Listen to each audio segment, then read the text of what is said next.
Thank you जनाब speaker. जनाब speaker, मैं अल्लाह के नाम से इब्तिदा करता हूं। जुमे के बाद जनाब स्पीकर, कौम तशवीश में, कौम इस तशवीश में है कि पाकिस्तान और जमहूरियत के दुश्मन शायद ये चाहते हैं कि पाकिस्तान में टाइटन और ग्लैडिएटर्स की लड़ाई शुरू हो। ये वक्त है, ये पार्लियामान अपना रोल अदा करे। जनाब स्पीकर, कुछ प्रेस कॉन्फ्रेंसेस ऐसी हुई है जिससे सख्त मायूसी हुई है। हम जिनसे ये उम्मीद रखे हुए थे कि वो हमें अपना समझेंगे, हम वही थे जो इस पार्लियामान में 180 के साथ बैठना था, 91 में बैठे, आज 76 के साथ है। निशान लिया गया, साथियों को रोका गया, सख्तियों से गुजरे, आखिरकार इस ईवान में बैठे, जमहूरियत के लिए बैठे। पाकिस्तान की आवाज लगी तो अपने पाकिस्तानियों के साथ खड़े रहे, इस ईवान के साथ रहे, अपने अफवाज पाकिस्तान के साथ रहे, अफवाज पाकिस्तान को खराज तहसीन पेश किया। इस वजीर आजम के साथ ऐसे हालत में बैठे कि जब वो बैठे तो हमने तालियां बजाई कि पाकिस्तान सबसे पहले है। जनाब स्पीकर, इसी दिनों के बाद हम ये तवक्को नहीं कर रहे थे कि कोई हमें कहेगा कि आप खतरा हो सिक्योरिटी के लिए। हम ये आवाज करते हैं, इमरान अहमद खान नियाजी पाकिस्तान में जमहूरियत, पाकिस्तान की बका की जमानत है। जी काइंडली वाइंड अप कीजिए। जनाब स्पीकर, ये वक्त बड़ा अहम है, नाजुक है, मुल्क इंतशार का मुतहम्मिल नहीं हो सकता। जनाब स्पीकर, सियासत में इंतशार नहीं होना चाहिए, सियासत में बर्दाश्त होना चाहिए, एक दूसरे को स्पेस देनी होगी। ये बात खत्म होनी चाहिए कि टेंशन लेने को नहीं, टेंशन देने को। हम सब ने मिलकर टेंशन खत्म करना है इस मुल्क से। जनाब स्पीकर, अगर बड़े इदारे और सबसे बड़ी मकबूल तरीन पार्टी के वर्कर और लोग जिसमें से दुश्मन पैदा उठाना चाहता है वो एक दूसरे के मध्य मुकाबले हो, तो उन लोगों की कोशिश होगी पाकिस्तान से जमहूरियत खत्म हो, पाकिस्तान मजबूत ना हो। जनाब स्पीकर, ये वक्त है कि इस टेंशन को हमने खत्म करना है। जनाब स्पीकर, मैंने आज रिक्वेस्ट की है महमूद खान अचकज़ई साहब को, मैंने आपसे भी रिक्वेस्ट की है कि काइंडली उसको नोटिफाई कर दे ताकि वो आकर के हमारी लीडर ऑफ द अपोजिशन बन के इस सीट को ले ले और वो हमारी तर्जुमानी करके हम यहां पर अपनी बात कर सके। जनाब स्पीकर, हमारे साथ जितनी सख्तियां हुई है उसका गर्दान मुश्किल है।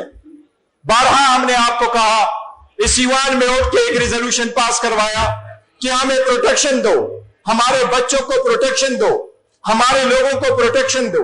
आपके पास आए, ईवान बाहर नहीं लगाया, आपको कहा अपनी लीडर के रिहाई के लिए आवाज उठाते थे।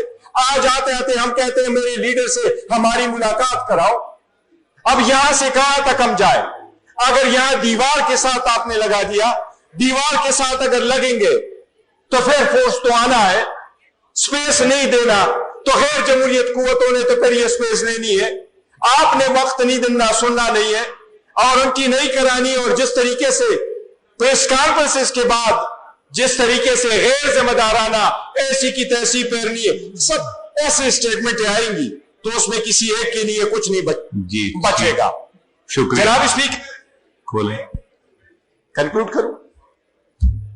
जनाब स्पीकर, मेरी रिक्वेस्ट होगी कि अचकज़ई साहब जरूर बोले, लेकिन जनाब स्पीकर, जमहूरियत में लोग एक दूसरे को माइनस नहीं करते, इंक्लूजन से जमहूरियत चलती है। ईवान होता इस तरफ से। मैंने आपके साथ यहां एक मर्तबा गुफ्तगू करते हुए मैंने यह कहा था कि यह खामख्याली होगी हुकूमत की कि हम अगर माइनस हो गए तो ये बचेगी। ये कारोबार की दुनिया नहीं है जहां दो में से एक माइनस करो तो एक बच जाएगा। ये सियासत है इस मुल्क की, इसमें से इसको माइनस करोगे तो ये भी नहीं बचेगा, कोई भी नहीं बचेगा। एक माइनस होगा तो एवरीवन माइनस हो जाएगा। जी ठीक है जनाब स्पीकर, कौम बड़ी मुश्किल में है, वो उम्मीद के साथ हमारी तरफ देखते हैं।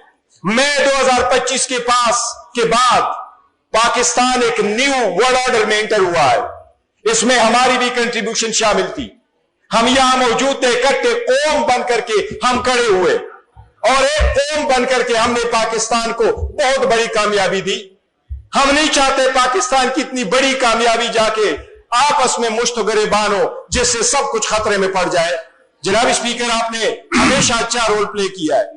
मैं ये रिक्वेस्ट करूंगा कि ये ईवान अपना रोल प्ले करे, उन लोगों के हाथों में ना दे जो इश्तिहाल बनाना चाहते हैं, उन लोगों के हाथों में चीजें ना जाए जो आग लगाना चाहते हैं। जनाब स्पीकर, जो तीली पहनता है उसको दुनिया मुजरिम समझती है, जो सीज फायर करवाता है उसको लोग हीरो समझते हैं। हमने सीज फायर करना है, हम आपने थैंक यू। मैं ये जनाब स्पीकर जी मैं ये आखिर में रिक्वेस्ट करता हूं जी जनाब स्पीकर, हम कहां कहां फरियाद करें। इस ईवान में आपके साथ फरियाद की, आपको याद है आपके पास आए कि आवाज म्यूट हुआ। मैंने आज भी बात की है, ये तकरीर की है, मुझे यकीन है ये अवाम के पास एज इट इज नहीं गई। अगर इतना ही ट्रस्ट डेफिसिट हो जाए कि हम मुल्क के दुश्मन होंगे तो जनाब स्पीकर फिर यहां आपके साथ बैठने की जरूरत शायद नहीं है। और अगर ये हालात ऐसे रहते हैं तो शायद हमारे चंद हफ्ते चंद महीने ही फिर आपके साथ होंगे। इस ट्रस्ट डेफिसिट को हमने खत्म करना है।